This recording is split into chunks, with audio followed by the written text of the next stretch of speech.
Hello guys, welcome back to my channel. Hope you all are doing good. ഇന്ന് ഞാൻ രാവിലെ എണീക്കുമ്പോൾ ഭയങ്കര പെർഫെക്റ്റായിട്ടൊരു ഡേ പ്ലാൻ ചെയ്തിട്ടായിരുന്നു എണീച്ചത്. ഫുള്ള് ക്ലീൻ ചെയ്യണം, കുറച്ച് മീൽ അധികം പ്രിപ്പയർ ചെയ്യണം, അങ്ങനെ കുറച്ച് അധികം കിച്ചണ് ഡീപ്പ് ക്ലീൻ ചെയ്യണം, അങ്ങനെ കുറേ പ്ലാനിങ് ആയിട്ടായിരുന്നു എണീച്ചത്. പക്ഷെ എൻ്റെ കുഞ്ഞിന്ന് എണീച്ചത് എൻ്റെ എല്ലാ പ്ലാനും തെറ്റിച്ചിട്ടായിരുന്നു. ഇന്ന് പതിവില്ലാതെ ബേബി ഭയങ്കര കരച്ചിലായിരുന്നു.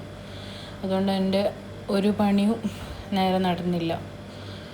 രാവിലെ എണീച്ചിട്ട് ഞാനിപ്പോൾ കുറച്ച് ദിവസമായിട്ട് ജീരകവും ഉലുവ ഇതെല്ലാം ഇട്ടിട്ട് ഒരു മോർണിംഗ് ഡ്രിങ്ക് കുടിക്കലുണ്ട്.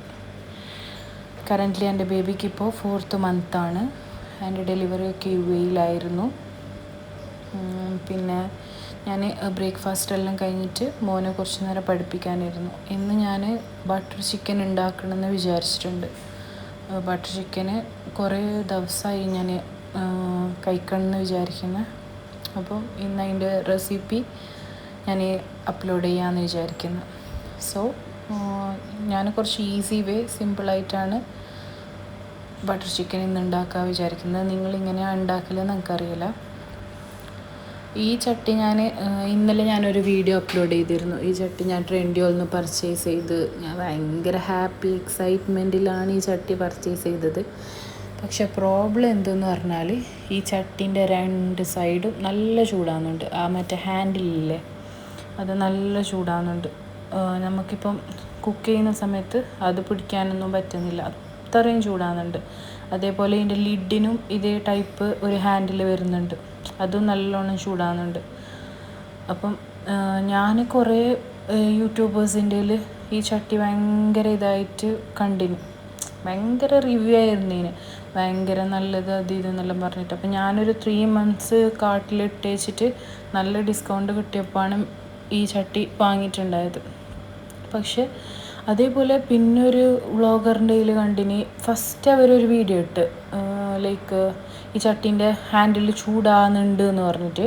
പക്ഷെ കുറച്ച് ദിവസം കഴിഞ്ഞിട്ട് അവർ വീഡിയോ ഇട്ട്, ഇല്ല ഹാൻഡിലൊന്നും ചൂടാകുന്നില്ല, ഞാൻ ചട്ടി വാങ്ങുമ്പോൾ വിചാരിച്ചതാണത് എന്നെല്ലാം പറഞ്ഞിട്ട്. പക്ഷെ ഞാൻ തീരെ എക്സ്പെക്റ്റ് ചെയ്തില്ല കേട്ടോ, ഇത്ര ആൾക്കാർ പ്രൊമോട്ട് ചെയ്ത ഒരു ചട്ടിക്ക് ഇത്രയും ക്വാളിറ്റി എല്ലാം ഓക്കെയാണ്. ബട്ട് പ്രോബ്ലം എന്തെന്ന് പറഞ്ഞാൽ അതിൻ്റെ ഹാൻഡിൽ നമുക്ക് പിടിക്കാൻ പറ്റാത്തത്ര അത് ചൂടാകുന്നുണ്ട്. എനിവേ ഏതായാലും ഞാൻ വാങ്ങിയിട്ടായി. ഇനി ആരെങ്കിലും വാങ്ങുന്നുണ്ടെങ്കിൽ ഹാൻഡിൽ ചൂടാകുന്നുണ്ട്, വേറൊരു കുഴപ്പമില്ല, കുക്ക് ചെയ്യുന്നതിനൊന്നും ഒരു കുഴപ്പമില്ല, അടിക്ക് പിടിക്കുകയോ കട്ടി കുറവോ അങ്ങനെയൊന്നുമില്ല. ഇത് മാത്രമാണ് ഇതിനൊരു പ്രോബ്ലം ആയിട്ടുള്ളത്. ഞാനിത് അറിഞ്ഞിരുന്നെങ്കിൽ നമുക്ക് ഹാൻഡിൽ മോസ്റ്റ്ലി നമ്മളത് പിടിച്ചിട്ടാണ് മോസ്റ്റ്ലി ഇങ്ങനെ അതിനെ സോട്ട് ചെയ്യുമ്പോൾ എല്ലാം ചെയ്യാം. ഇപ്പം ഞാൻ ഈ ബട്ടർ ചിക്കനിൽ ബാക്കിയെല്ലാം നോർമലാണ്. തക്കാളി, ഉള്ളി, ഇഞ്ചി വെള്ളുള്ളി ചതച്ചത് ഇതെല്ലാം സോട്ട് ചെയ്തിട്ട് കുറച്ച് കാഷ്യൂ ഇടുന്നുണ്ട്, വെള്ളം ഒഴിക്കുന്നുണ്ട്. പിന്നെ ഞാൻ പഞ്ചസാര ഇടും, ഒരു സ്പൂൺ പഞ്ചസാര, ആവശ്യത്തിന് ഉപ്പ്, കുറച്ച് വിനെഗറും കൂടി ഒഴിക്കും. ഇതെല്ലാം ഒഴിച്ചിട്ട് കുറച്ച് സോട്ട് ചെയ്തതിന് ശേഷം കുറച്ചൊരു 2 cups വെള്ളം ഒഴിച്ചിട്ട് നല്ലോണം അതിനെ ബോയിൽ ചെയ്യും. അത് നല്ല ബോയിൽ ചെയ്തിട്ട് ഞാൻ അതിനെ ജ്യൂസ് മെഷീനിൽ അടിച്ചെടുക്കുകയാണ് ചെയ്യുക. ഞാൻ അങ്ങനെയാണ് ഉണ്ടാക്കല്. നോർമലി ചിക്കന് ഫ്രൈ ചെയ്തിട്ട് അടിച്ചത് അതിലേക്ക് ഒഴിക്കും. ഞാൻ ഈ മസാല ഉണ്ടാക്കുമ്പോൾ അതിലേക്ക്, അതായത് ഈ ഉള്ളിയെല്ലാം ഇട്ടിട്ടുള്ള മസാലയിലേക്ക് വേറെ എക്സ്ട്രാ സ്പൈസസും മസാലയും കാര്യങ്ങളും ഒന്നും ആഡ് ചെയ്യല്ല. ഈ ചിക്കന് ഫ്രൈ ചെയ്യുന്നതിലേക്ക് ചിക്കൻ ഫ്രൈൻ്റെ നോർമൽ മസാല ഉണ്ടാവില്ലേ, ആ മസാല തന്നെയാണ് ഞാൻ ആഡ് ചെയ്യുക. അതിലേക്ക് നമ്മൾ ഗ്രൈൻഡ് ചെയ്ത മസാല ഗ്രേവി ഒഴിക്കുമ്പോൾ എല്ലാം കൂടി ഒന്ന് മിക്സായിട്ട് ഒരു ബട്ടർ ചിക്കൻ്റെ കളർ വരും. ഞാൻ അങ്ങനെയാണ് ചെയ്യുക. ചില ആൾക്കാർ ചെയ്യുമ്പോൾ ഇങ്ങനെ നോർമലി സാധാ നമ്മൾ ചിക്കൻ ഫ്രൈ ചെയ്യുന്ന മസാലയില്ലേ, അങ്ങനെയാണ് മസാലയെ. പിന്നെ ഞാൻ ഇതിൻ്റെ മുകളിലേക്ക് കുറച്ച് മല്ലിയിലയും കസൂരി മേത്തി ഇടുന്നുണ്ട്. കസൂരി മേത്തി നല്ല ബട്ടർ ചിക്കൻ ഒരു സ്പെഷ്യൽ മണം കൊടുക്കുന്നുണ്ട്. പിന്നെ ഇത് ഫ്രൈ ആയിട്ട് വന്നിട്ടായിട്ട് ഞാൻ ഡീപ്പ് ഫ്രൈ ചെയ്തിട്ടില്ല. നിങ്ങൾക്ക് ഡീപ്പ് ഫ്രൈ ചെയ്യുന്നത് ഓക്കെ ആണെങ്കിൽ നല്ലോണം ഡീപ്പ് ഫ്രൈ ചെയ്തോ.